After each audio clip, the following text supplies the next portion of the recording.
We've talked a lot about how to factor quadratic equations, how to factor them, how to solve them, how to get the zeros.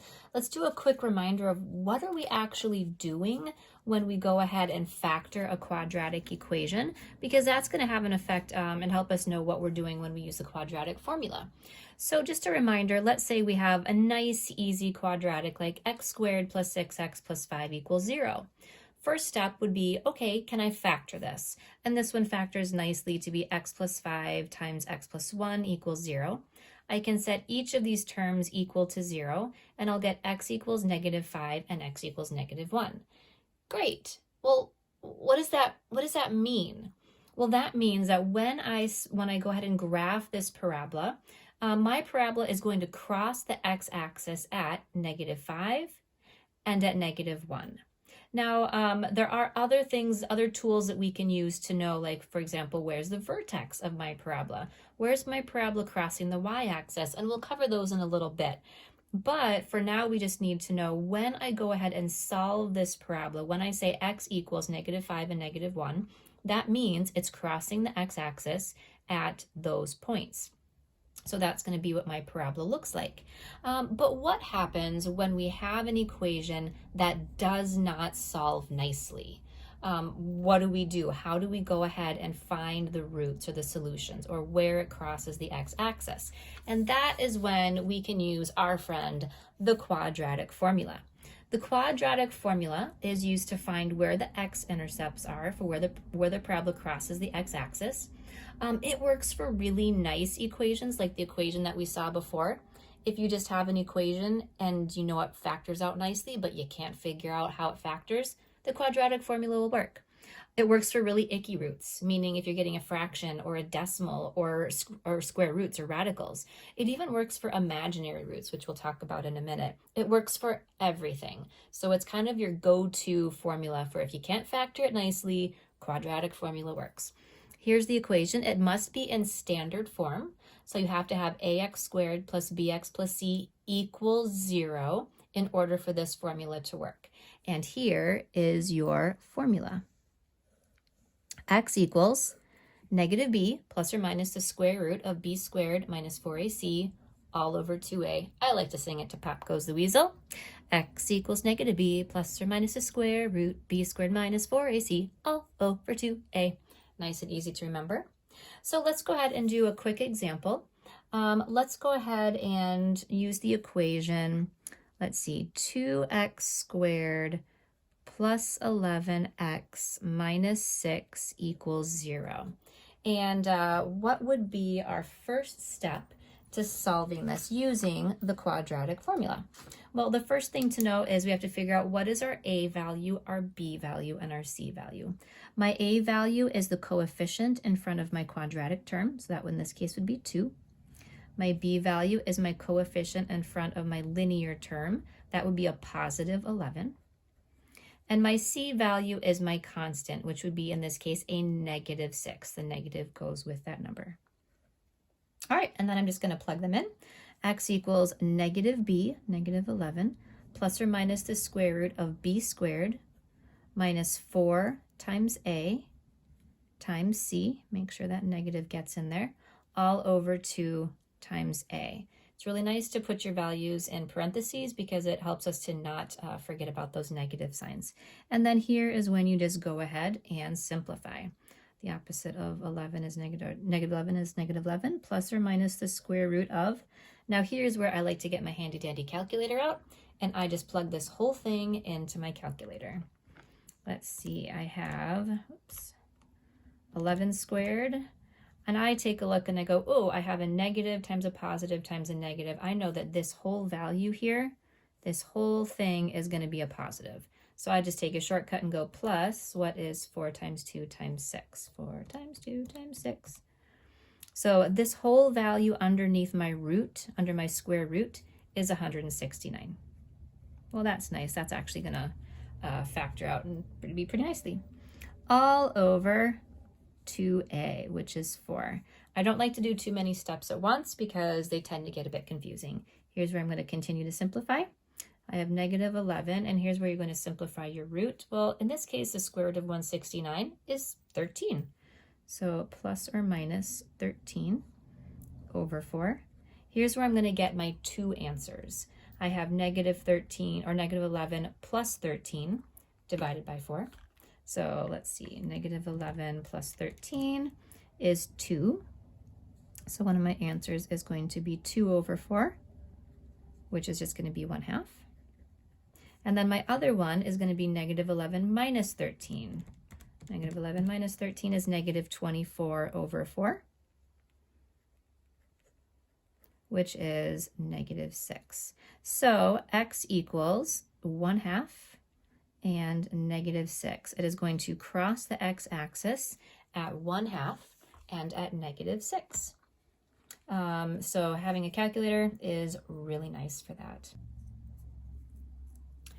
Let's go ahead and do, this is one on your practice page. It's problem number L. T squared plus 4t minus 2 equals 0. Notice we have t instead of x. That's fine. It's not a problem. We're still going to use our quadratic formula. So in this case, a is going to be, my coefficient in front of that is 1. B is going to be 4. And c is going to be negative 2. So I have x equals, or t equals, negative b plus or minus the square root of b squared minus 4 times a times c all over 2a. I don't like to go ahead and I like to write the whole thing out before I start simplifying it because I make less mistakes. Now I'm going to start simplifying. Negative 4 plus or minus, I'm going to put this whole thing in my calculator. 4 squared is 16. I realize I have a negative and a negative, so this whole thing is going to be a positive. So plus 4 times 1 times 2.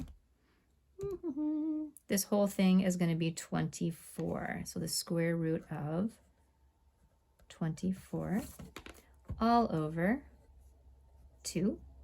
Now here is where, square root of 24, that's not going to simplify nicely. But I'm going to simplify it as much as I can. I know I can simplify the square root of 24, a little bit anyway. I know I can break square root of 24. I'm going to factor out a perfect square out of it. That's going to be the square root of 4 and the square root of 6. So square root of 24 is going to simplify to be 2 root 6 over 2. And now here's where I can break this up into two different fractions. The negative 4 over 2 plus or minus the 2 root 6 over 2. So that's going to simplify to be negative 2 plus or minus, those are going to cancel out, root 6. Now if you want to leave your answer like this, this is not rounded, so this has all of the values in it. So that means it's going to cross the x-axis at negative 2 plus root 6 and at negative 2 minus root 6. However, if you are wanting to just give an approximation, you just take your calculator and type it in. Negative 2 plus the square root of 6 is approximately 0.449 if we're going to the thousands place. And negative 2 minus the square root of 6 is approximately negative 4.449 if you go to the thousands place.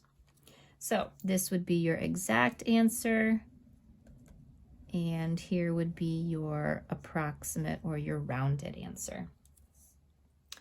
Now, let's say we have a problem like this one, where it's not in standard form. It's not in that ax plus by equals c form. What do we do then? Well, we have to do a bit of work to get it to that form. So I'm going to manipulate this formula so everything gets to one side and it looks like it's standard form. I'm going to add x to both sides. And I'm going to subtract 7. And there we go. All right, so I have, I rewrote my formula or my equation into standard form. And now I'm going to go ahead and use the quadratic formula. My a is still 1. Oops. My b is a positive 2. And my c is a negative 7.